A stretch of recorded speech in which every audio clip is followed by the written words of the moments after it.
Muchas gracias, muy buenas tardes a todos ustedes. Agradezco en primer lugar a Margarita Zapata y por supuesto a mi gran amiga y además muy admirada Patricia Galeana por estar aquí, por habernos invitado y darme la oportunidad de estar aquí con todos ustedes el día de hoy. Mi ponencia pues también venía como ya saben, somos expertas las economistas en traer si es que llega a funcionar y si no, pues no importa mucho, ¿verdad? De todas maneras, podemos tener una buena conversación acá con ustedes. Mi ponencia es sobre la economía mexicana y las experiencias de la Revolución Zapatista. Tiene varias partes, una sobre el proyecto nacional el proyecto nacional zapatista, otra más sobre la situación económica nacional y la situación económica internacional actual, otra más sobre las políticas que se han estado siguiendo frente a la situación nacional, y finalmente una muy sintética sobre algunas líneas de por dónde podríamos avanzar los mexicanos. Quisiera decirles que en primer lugar, dentro de este trabajo que yo emprendí, siempre me causó gran admiración el tratar de incorporar la situación económica nacional sin llevar necesariamente a correlatos y a similitudes exactas o precisas de repeticiones de momentos históricos tan distintos, pero también tratar de entender que hay un conjunto de aspiraciones, de sueños, de utopías del pueblo mexicano que de alguna manera o de otra se llegan a expresar en nuestras leyes.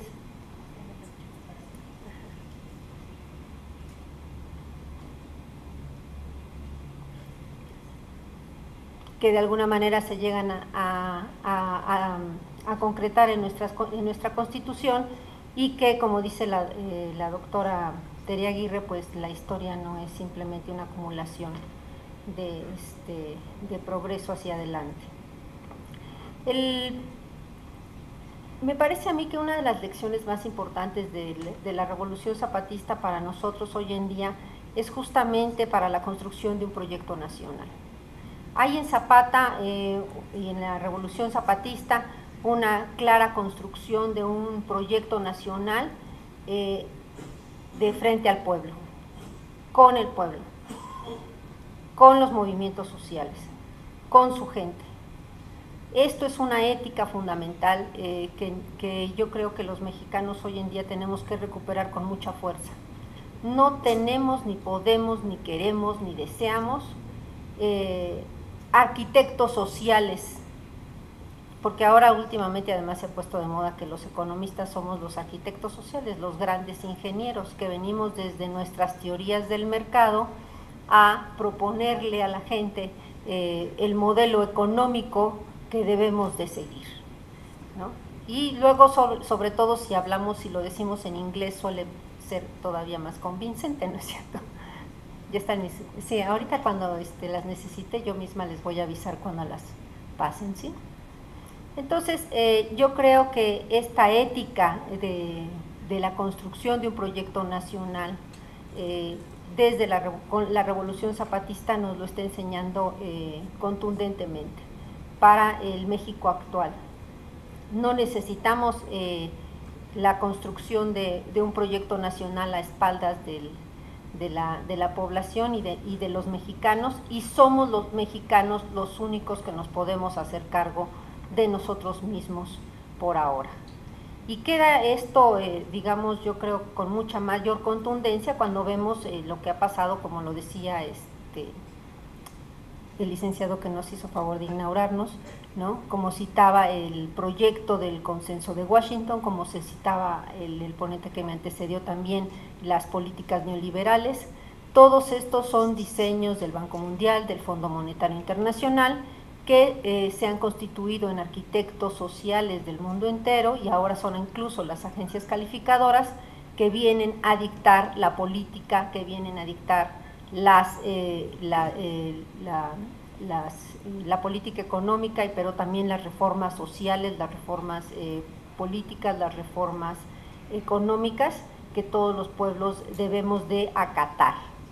Y quienes no decidan acatarlo, pues somos calificados incluso como economistas del desastre, ¿no? Se nos llama de economistas del desastre porque decidimos no acatar y no recomendar lo mismo que estos arquitectos vienen a decidir por el pueblo de México.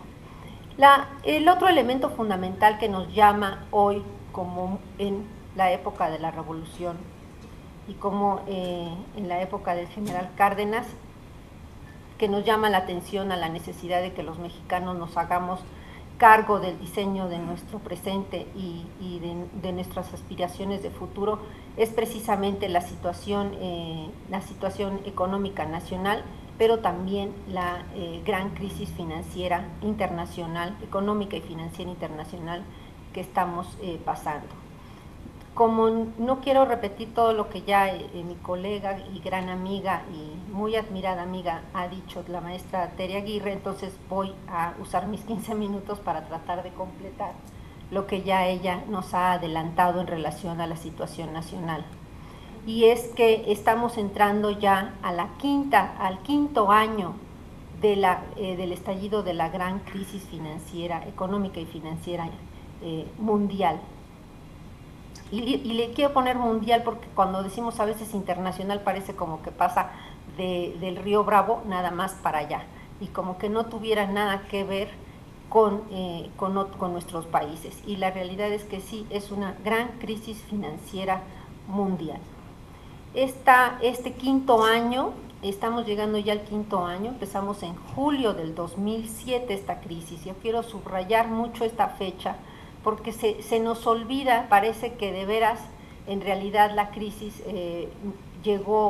pasó por aquí rápidamente y se fue. No, ha venido sucediendo con un conjunto de episodios gravísimos en los mercados financieros de todo el mundo y se ha expandido desde los Estados, se expandió muy rápidamente desde los Estados Unidos hacia Europa, de Europa hacia los países así conocidos como la periferia de Europa, de Grecia, ahora se ha ido de Grecia e Irlanda, también por supuesto Inglaterra y Reino Unido, y por supuesto ahora se ha ido a Portugal, pasando y pasará necesariamente, y va a estar pasando ya por Italia, y está golpeando durísimamente a España, y todavía tiene mucho territorio por donde continuar esta crisis.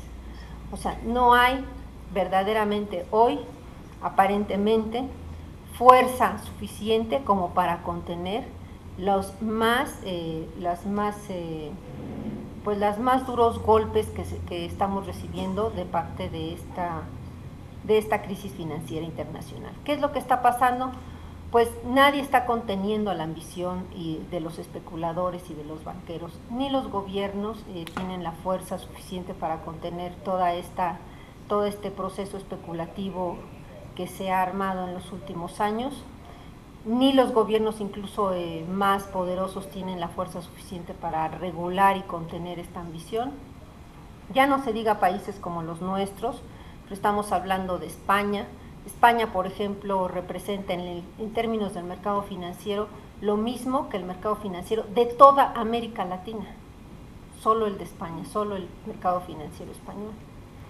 Entonces, estamos hablando de un gobierno como el de Gran Bretaña, por ejemplo, cuyo presupuesto público, pues aunque invirtiera todo su presupuesto público, no le alcanzaría para, por ejemplo, salvar a uno de los grandes bancos. Si invirtiera todo su presupuesto público, no le alcanzaría para salvar de la quiebra a uno de los grandes bancos. Por eso tuvo que, cuando llegó la crisis financiera en el 2008 a Gran Bretaña, pues se puso a nacionalizar los bancos, aunque dejó toda la administración, dejó a todos los banqueros intactos en su administración dentro de los mismos intermediarios financieros. Estamos hablando, por supuesto, de países que han venido pues doblegándose y han venido desapareciendo aquellos contrapesos que hacían posible que esa relación justamente entre los banqueros y el resto de la economía, entre los empresarios y los trabajadores pudieran seguir existiendo. ¿Qué fue lo